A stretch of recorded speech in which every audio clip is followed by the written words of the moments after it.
सोलापूर महापालिकेच्या सार्वत्रिक निवडणुकीत प्रभाग 7 मध्ये ईव्हीएम मशीनमधील घोळाबाबत न्यायालयात दावा दाखल झालाय। यावरून अतिरिक्त सत्र न्यायाधीश पी.बी. मोरे यांनी हा दावा दाखल करून घेतानाच प्रभाग 7 मधील सर्व मतदान केंद्रांवरील सर्व मतयंत्रे सील करून ठेवण्यात यावी असा आदेश महापालिकेचे निवडणूक निर्णय अधिकारी मुख्य निवडणूक अधिकारी यांना दिलाय। न्यायालयाच्या या आदेशानंतर प्रशासनाची धावपळ सुरू झाली आहे। नुकताच महानगरपालिकेच्या 102 जागांसाठीची सार्वत्रिक निवडणूक पार पडली। या निवडणुकीत प्रभाग 7 मधून माजी महापौर मनोहर सपाटे हे राष्ट्रवादी पक्षाकडून ड प्रवर्गाच्या जागेवर निवडणुकीच्या रिंगणात होते। या निवडणुकीत त्यांचा शिवसेनेचे उमेदवार नगरसेवक देवेंद्र कोठे यांनी पराभव केला। कोठे यांना 7644 तर सपाटे यांना 5339 मते मिळाली। या प्रभागात एकूण 7 उमेदवार निवडणुकीच्या रिंगणात होते। निवडणुकीत ईव्हीएम मशीन मधील घोळ आणि मतांची तफावत यामुळे पराभव झाल्याचं दाखवत मनोहर सपाटे यांनी जिल्हा न्यायालयात धाव घेऊन या यंत्राची तपासणी व्हावी अशी मागणी केली होती। 2 दिवसांपूर्वी दाखल केलेल्या या दाव्याची प्राथमिक दाखल सुनावणी अतिरिक्त सत्र न्यायाधीश पी.बी. मोरे यांच्या समोर झाली। यावेळी सपाटे यांच्या वकिलांनी ईव्हीएम मशीन मधील घोळ, मतदानामधील मतदानाची आकडेवारी आणि प्रत्यक्ष आकडेवारी तफावत असल्याचा युक्तिवाद केला। यावरून न्यायाधीशांनी त्यांचा दावा दाखल केला। तसेच अशा परिस्थितीत प्रभाग क्रमांक 7 मधील सर्व मतदान केंद्रावरील सर्व मतयंत्रे आणि मेमरी युनिट हे सील करून ठेवण्याचं आणि नंतर तातडीनं त्याचे रिपोर्ट न्यायालयात दाखल करण्याचे आदेश दिलेत। या दाव्यामध्ये प्रभागातील 7 उमेदवारांनाही प्रतिवादी करण्यात आला। क्रमांक 1 2017 सोलापूर येथील सिव्हिल डिव्हिजन यांच्या कोर्टात दाखल केलेला आहे। यावर मेहरबान कोर्टाने कालच ऑर्डर केलेली आहे आणि मतपेट्या सील करण्याबाबत मी निशांत 5चा अर्ज दाखल केला होता।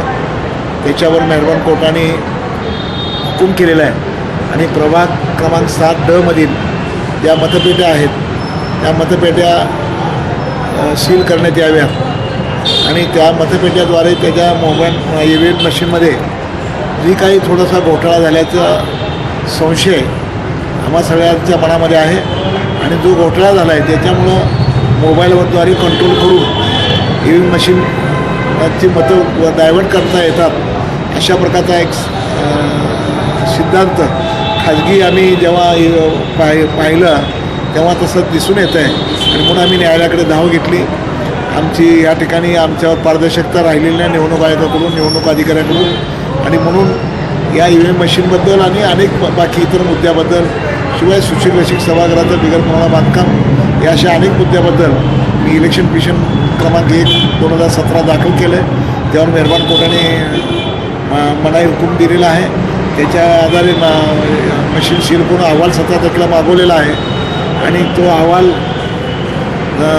देण्याबाबत त्यांना जे समज जायचं होतं त्या समजची बजावणीसुद्धा निवडणूक अधिकाऱ्यांनी सोलापूर निवडणूक अधिकाऱ्यांना झालेला आहे। सोलापूर महानगरपालिका प्रभाग नंबर 7 मध्ये माजी महापौर मनोहर सपाटे यांनी देवेंद्र कोठे यांच्याविरुद्ध याचिका दाखल करून त्यांची झालेली निवड रद्द करावी असं मागणी केलेली होती आणि त्यासोबतच मतदान यंत्र जे वापरले आहेत त्यामध्ये फार मोठा घोळ आहे आणि ते मतदान यंत्र तातडीने कोर्टात जमा करावेत अशी विनंती सपाट्यांच्या वतीने मी केली होती आणि त्यामध्ये आमचा युक्तिवाद मेहरबान कोर्टाने ऐकून घेतला आणि त्यानंतर असा हुकूम केला आहे की सदर मतदान यंत्र व इतर सामुग्री सर्व तातडीने सील करून त्याचा रिपोर्ट मेहरबान कोर्टात सादर करावा।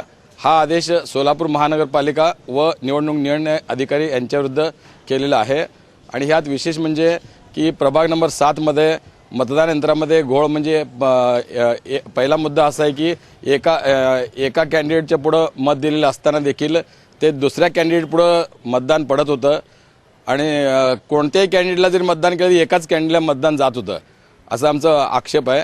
आणि त्याशिवाय दुसरं जे आक्षेप आहे की सुरुवातीला जे मतमोजणी झाली त्यावेळेला जाहीर केलेले आकडे आणि मतदान झालेले आकडे ह्यात फार मोठी तफावत आहे आणि प्रभाग number 7A, B, K, D ह्यात चारीमध्ये जे मतमोजणी झालेली आहे त्या आकड्यामध्ये सुद्धा फरक आहे आणि असं फरक असल्यामुळं हे मतदान यंत्र आणि मतमोजणी यंत्र हे पूर्णपणे सदोष डिफेक्टिव्ह आहेत आणि त्यामुळं हे निवड रद्द करावी अशी आमची मागणी आहे। प्रतिनिधी इरफान पटेल, NTV न्यूज सोलापूर।